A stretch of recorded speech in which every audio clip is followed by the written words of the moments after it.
Hello guys! Today's video, magluluto po tayo ng pinetsayang manok. So, welcome to my cooking show. So, ito po, ang title po ng aking lulutuin ngayon or yung pangalan po ng lulutuin ko ngayon is pinetsayang manok. So, ito po yung ingredients niya. Chicken, pechay, then, ito po yung tomato, green celery, onion, of course. Ay, yung bawang wala pa. Then, optional na lang po itong red chili kung gusto niyo ng medyo maanghang. Okay? So, let's start now. Ayan po, mag-uumpisa na po tayo sa ating pagluluto. Una po, mantika. Ayan, konting mantika lang po kasi ayoko din masyadong maraming mantika. So, ngayon magigisa na po tayo ng ating mga ingredients. First, sibuyas.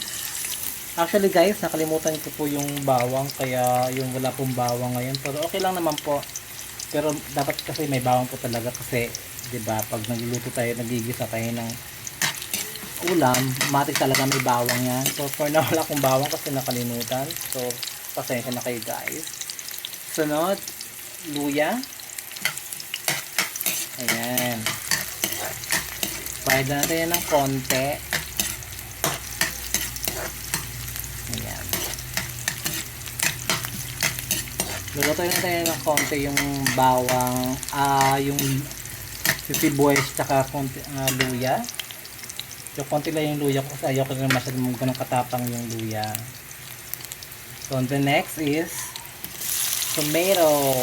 Yan, isa yun sa pampasarap ng ng ingredients na lulutuin ko ngayon, yung tomato.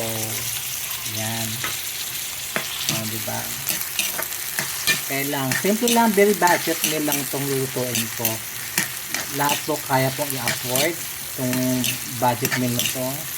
Tsaka marami na rin makakakain. Yan. Depende kung ilan po kayo. Ilan po kayo sa bahay. Pero ito kasi, dalawa lang po kami. So, bumili lang ako ng 150 na manok. Kasi ingredients. Hanggang gabi na po to. Ayan. So, gisa-gisa lang. Gisa-gisa lang po ng konti. Ayan. Gisa-gisa lang po na hanggang sa... Okay.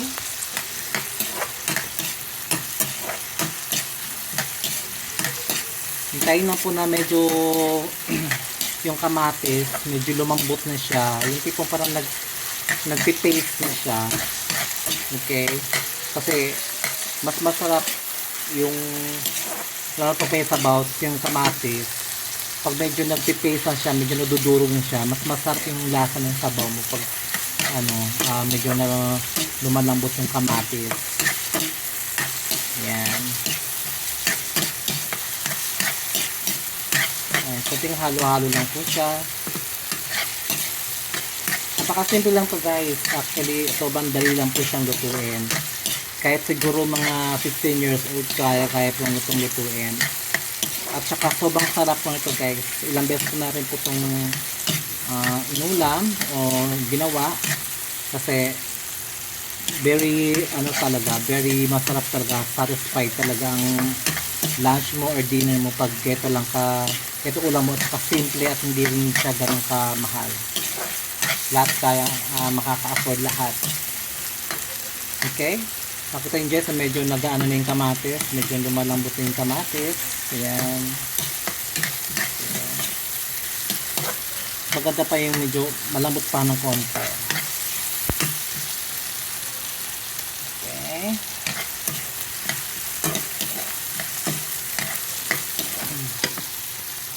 Okay. Sunod is yung chicken. So, ito yung chicken. Ayan. So, yung chicken, iano mo lang siya.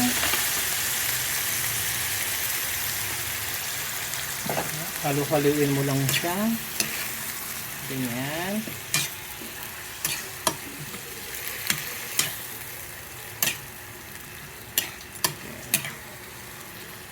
Halo-halo mo lang siya po. Kailangan ma-cover up yung lahat ng chicken sa kamatis. Kailangan mahalo niya lahat para lumasa talaga yung pinaka ng kamatis niya sa manok. Ayan, kumulo na siya. So, ayan, pagkakulo ng manok, maglalagay na ako ng paminta niyan. Ayan. Paminta. Okay. Ayan. Depende sa inyo kung ilan, depende sa inyo kung gano'ng kagadaming paminta. Pero ako kasi, mas gusto ko yung medyo madami-dami paminta. Gusto ko medyo malit, konting anghang. Yan. So yan, nagtutubig na po yung manok. Hindi ko pa yan nilagyan ng guys ng tubig. Sadyang nagtutubig lang po talaga yung manok. Kaya kaya mamaya ang lalagay niyo na ng is konti lang na tubig kasi may tubig na siya. Yan. Yan. Very yummy. Super yummy. So yan, malapit na po tayong matapos. So ayan. Iwan naman po natin yan ng kahit mga 3 minutes pa. Okay? Ayan guys, kumukulo na siya. Okay, so ngayon, magdadagdag lang ako ng konting tubig. Ayan. Kahit mga konti lang, para lang kasi mas masarap siya pag may sabaw. Ayan lang. Okay, ganyan lang na tubig. Yung tipong, hindi naman siya ganun kadami. Yung kita pa din yung ng manok. Yung kalahati ng manok, yung kita pa din yung kalahati ng manok. Huwag yung masyadong apaw-apaw, yung tipong lubog na yung manok. Yan, ganyan. Then ngayon guys, mag-a-add ako ng chicken cubes. Okay? Yan. Kailangan niya, importante yan kasi isa yan sa magpapasarap sa niluluto natin ngayon. Okay. So yan. So, ngayon, bali, papakuluan ko lang din siya ulit. So, ito pala guys, ito mag-a-add ako ng ceiling green. Kasi itong ceiling green talaga guys, ito talagang hindi pwedeng mawala yan kasi isa yan sa magdadagdag ng aroma. Yan. Isa yan sa magdadagdag ng aroma dun sa ulam. At napakasarap ng sabaw niyan pag yan hinihigop mo pag meron talagang lasang ceiling green. Yan ang isa sa magdadala ng sarap sa ulam natin ngayon. Okay? So yan, papakuloyin natin ulit yan ng kahit mga 4 minutes pa. Okay? After 4 minutes, ayan, kumukulo na siya. Ngayon, ang last ingredients na ilalagay ko guys is of course, itong gulay na pechay. Kaya siya tatawag na pinetsayang manok. Kasi may pechay. Ayan. Ang favorite ng gulay ng mga Pilipino. Ang pechay. Ayan. So, ayan. Malapit na siya. Pag tawag dito, lumambot lang yung puting pechay, pwede na yan. Pwede na siyang ihain. Yan ang pinakalas na ingredients natin dito sa ating pinetsayang manok. Ayan. At halo-halo nyo tayo ng konti para madaling madaling maluto yung pechay. Yan. Para malumabog yung pechay. Ganyan. See? O, diba? Yan. Yan, tapos na siya.